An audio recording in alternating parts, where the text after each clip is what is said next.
G20 digital economy working group के आज के इस उद्घाटन सत्र में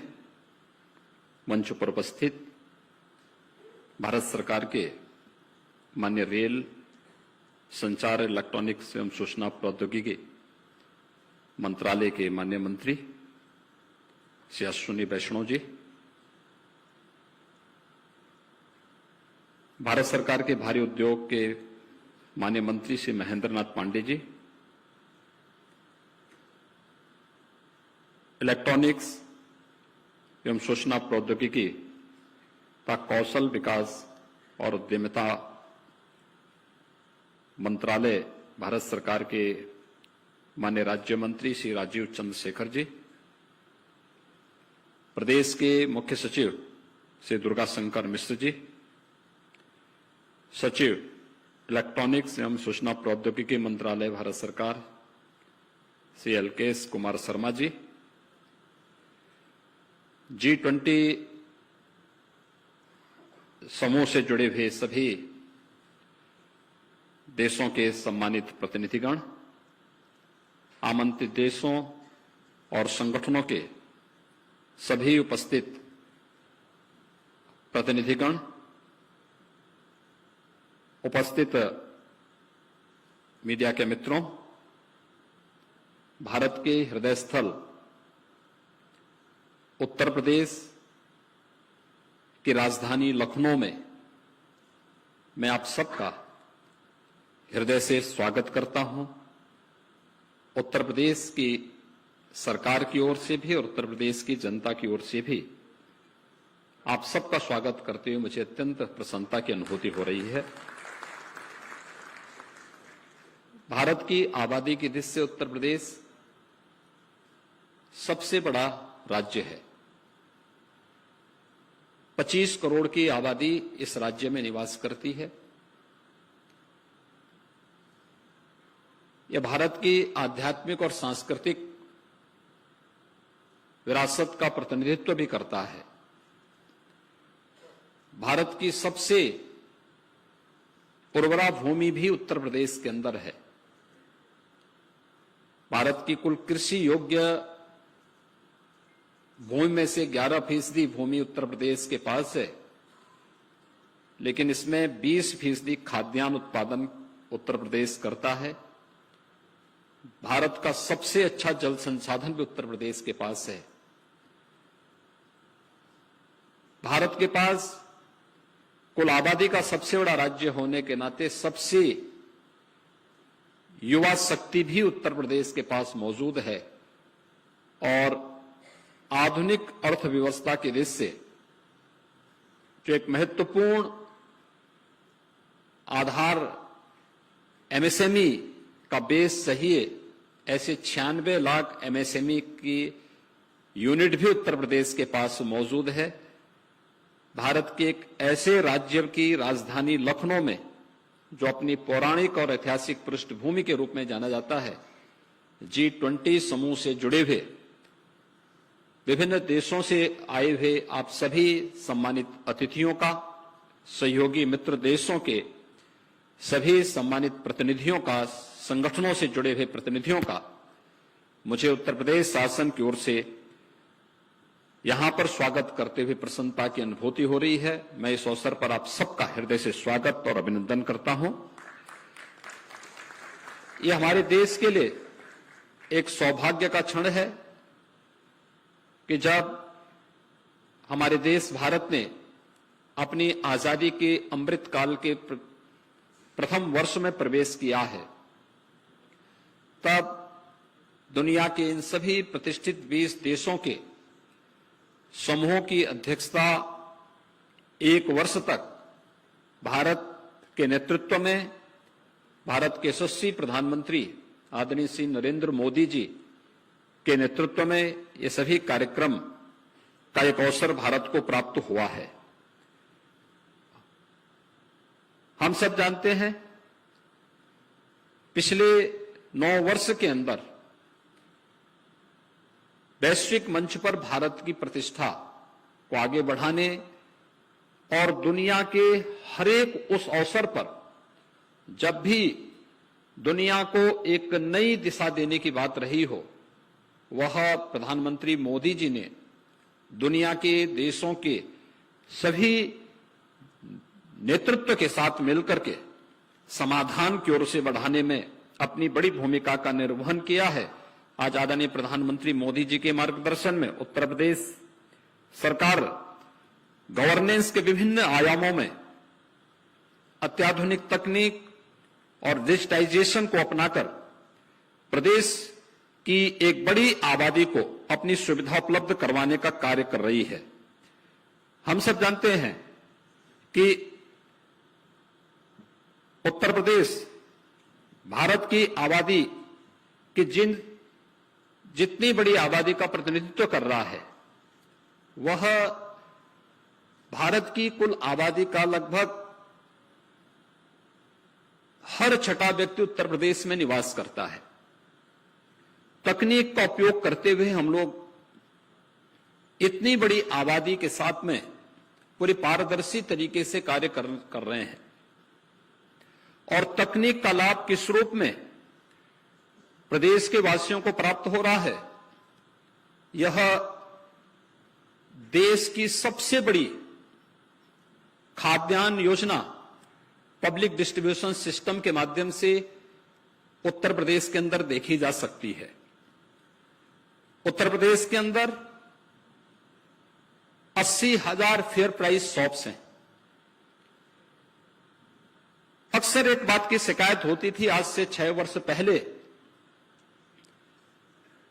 कि इसमें खाद्यान्न गरीबों को नहीं मिल पाता है, लेकिन हम लोगों ने जब उसमें ई पॉस मशीन लगाई, ई पॉस मशीन के माध्यम से प्रदेश के अंदर से हमने उनकी मॉनिटरिंग करनी प्रारंभ की। आज परिणाम है कि 15 करोड़ लोगों को हम लोग पब्लिक डिस्ट्रीब्यूशन सिस्टम से खाद्यान्न उपलब्ध करा रहे हैं और तकनीक का उपयोग कराने के बाद 1200 करोड़ रुपए की सालाना बचत भी प्रदेश को इसके माध्यम से हुई है। इसी प्रकार से जीवन के अन्य अनेक क्षेत्रों में भी हम लोगों ने इन कार्यक्रमों को आगे बढ़ाने का कार्य किया है। खासतौर पर प्रदेश के विभिन्न क्षेत्रों में जो कुछ भी आज परिवर्तन हम सबको देखने को मिलते हैं, वह तकनीक के बेहतर उपयोग के माध्यम से हम सब देख सकते हैं। खासतौर पर इस सदी की सबसे बड़ी महामारी के दौरान, कोविड-19 के दौरान प्रदेश के अंदर हम लोगों ने अब तक 40 करोड़ वैक्सीन की डोजेस प्रदेश के नागरिकों को उपलब्ध करवाने में सफलता प्राप्त की। प्रदेश के अंदर 6.25 करोड़ कोविड टेस्ट कराने में भी हमने सफलता प्राप्त की। प्रदेश के अंदर इस प्लेटफॉर्म का उपयोग करते हुए आज व्यापक परिवर्तन करने के कार्य हो रहे हैं और आज उसका परिणाम है कि देश की 25 करोड़ की आबादी के सबसे बड़े प्रदेश में हर ओर वह परिवर्तन हम सबको देखने को प्राप्त हो रहा है। मित्रों, डिजिटल तकनीक आज की आवश्यकता है। इसके माध्यम से हम एक पारदर्शी व्यवस्था के साथ ही प्रत्येक नागरिक के जीवन में व्यापक परिवर्तन लाने का काम भी कर सकते हैं और भारत ने पिछले 9 वर्ष के दौरान जिस तेजी से इस क्षेत्र में न केवल परिवर्तन लाया है बल्कि 140 करोड़ की आबादी के जीवन में व्यापक परिवर्तन करने का कार्य किया है, वह दुनिया के उन तमाम देशों के लिए एक उदाहरण हो सकता है। अगर उत्तर प्रदेश के अंदर ही हम देखें तो 2 करोड़ 60 लाख किसानों को प्रधानमंत्री किसान सम्मान निधि का लाभ, 1 करोड़ उन लोगों को जो निराश्रित महिलाएं थी, वृद्धावस्था में निराश्रित वृद्धजन थे या दिव्यांगजन थे, उनको पेंशन की सुविधा का लाभ हम लोग इस तकनीक के माध्यम टीबीटी के माध्यम से उन्हें उपलब्ध करवाने का कार्य कर रहे हैं। इसी प्रकार से प्रदेश के अंदर 1 करोड़ छात्रों को स्कॉलरशिप की सुविधा हम डीबीटी के माध्यम से उनके खातों में करते हैं। बेसिक शिक्षा परिषद के स्कूलों में अध्ययन कर रहे 1 करोड़ 91 लाख बच्चों को, जो काफी वीकर सेक्शन के हैं, उन्हें uniform, bag, books, shoes, sweater, ये सभी हम डीबीटी के माध्यम से धनराशि उनके अकाउंट में भेजते हैं और वे स्वयं अपने उसके माध्यम से अपनी राशि को खरीदते हैं। अपने लिए जो भी उनके लिए उपयोगी हो, यूनिफॉर्म बनाने का काम करते हैं या बैग और बुक्स का क्रय उस धनराशि से स्वयं करते हैं। किसानों को मिलने वाली किसी भी प्रकार की सुविधा डीबीटी के माध्यम से हम उपलब्ध करवाने का कार्य कर रहे हैं। प्रोक्योरमेंट की पूरी पॉलिसी को हमने उसके साथ जोड़ा हुआ है और प्रदेश के अंदर अपने युवाओं को तकनीकी रूप से सक्षम बनाने के लिए उत्तर प्रदेश के अंदर हम 2 करोड़ युवाओं को वर्तमान में टैबलेट और स्मार्टफोन भी उपलब्ध करवाने का कार्य कर रहे हैं। एक बड़े अभियान के साथ इन कार्यक्रमों को आज उत्तर प्रदेश के अंदर पूरी प्रतिबद्धता के साथ आगे बढ़ाने का कार्य किया जा रहा है। आज प्रदेश के अंदर ई ऑफिस की प्रणाली लागू होने का परिणाम है कि उत्तर प्रदेश की कार्य प्रणाली में पूरी पारदर्शिता आई है। प्रदेश न केवल अब कृषि और अपने जल संसाधन के लिए और युवा शक्ति के लिए, बल्कि एक नई अर्थव्यवस्था के रूप में वैश्विक जगत में भी हम सबके सामने देखने को मिल रही है। आपने देखा होगा अभी 10 फरवरी से 12 फरवरी के बीच उत्तर प्रदेश ने अपना ग्लोबल इन्वेस्टर समिट का आयोजन किया था। इन्वेस्टर समिट से वैश्विक व्यापारिक समुदाय से 40 देशों के प्रतिनिधियों ने उसमें प्रतिभाग किया था और उस पूरे आयोजन के दौरान उत्तर प्रदेश को 33,50,000 करोड़ रुपए से अधिक के निवेश के प्रस्ताव भी प्रदेश के अंदर प्राप्त हुए। इसके लिए हमें तकनीक को अपनाना पड़ा था, जिसमें प्रदेश के अंदर हम लोगों को किसी भी एमओयू की मॉनिटरिंग के लिए प्रदेश के अंदर हम लोगों ने निवेश सारथी के रूप में यहां पर अपना एक डिजिटल प्लेटफॉर्म तैयार किया। सिंगल विंडो की सुविधा उपलब्ध कराने के लिए निवेश मित्र के रूप में हमने यह सुविधा हर एक निवेशक को उपलब्ध करवाई और जो भी निवेशक प्रदेश के अंदर निवेश करे और निवेश की सफलता के बाद शासन से मिलने वाली, शासन की किसी भी पॉलिसी के अंतर्गत मिलने वाली इंसेंटिव को इंसेंटिव मॉनिटरिंग सिस्टम के माध्यम से हमने उन्हें एक प्लेटफॉर्म उपलब्ध कराया। आज परिणाम है उत्तर प्रदेश के अंदर व्यापक पैमाने पे निवेश हो रहा है और उत्तर प्रदेश आज अपने इस डिजिटल प्लेटफॉर्म के माध्यम से एक नई अर्थव्यवस्था के रूप में दुनिया के सामने अपने नागरिकों के और उत्तर प्रदेश को एक नई अर्थव्यवस्था के रूप में स्थापित करने की ओर तेजी के साथ अग्रसर हो रहा है। आज भारत ने जिस प्रगति की है इस दिशा में, वो वास्तव में एक नई अर्थव्यवस्था के रूप में दुनिया के लिए एक नया मार्गदर्शन हो सकता है।